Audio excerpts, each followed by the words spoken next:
The recently regularized adhoc health workers have appealed to the state governor to consider them for appointments and pay their withheld salaries.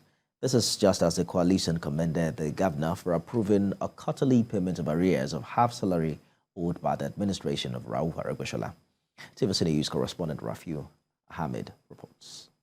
Before the expiration of former Governor Ademola Adelike's tenure, he regularized the appointments of over 500 voluntary health workers in the state under the State Primary Healthcare Development Board.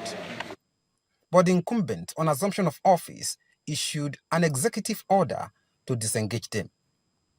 Representatives of the affected workers converged on this all to appeal to the governor for consideration for appointments and to pay their withheld salaries. We would like to inform Your Excellency that we have been in the processing of this employment for a very long time, and we were encouraged to be performing as adhoc and voluntary staffs, giving us assurances that the state will give us a favorable consideration towards employing us as permanent staffs over time.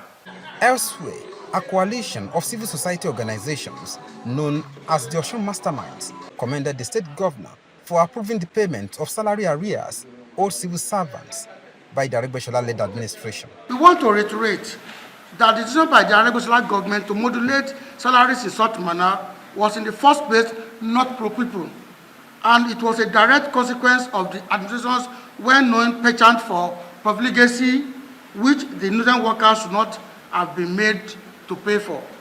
We sincerely commend Mr. Governor for righting this wrong, and we anticipate that he will set up a policy framework that will ensure the implementation of payments according to the schedule outlined in the circular that we cited, so that the payment instructions does not end up in the dustbin.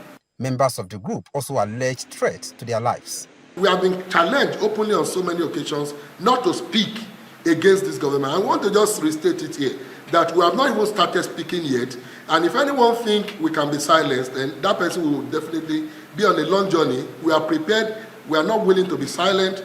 In a situation where you have rogues in the state confronting security agencies and bullets are flying around, who knows?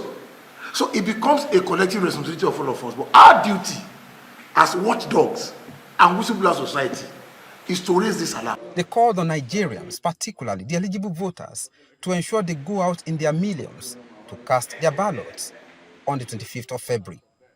Rauf Aregbesola, TVC News, Osogbo.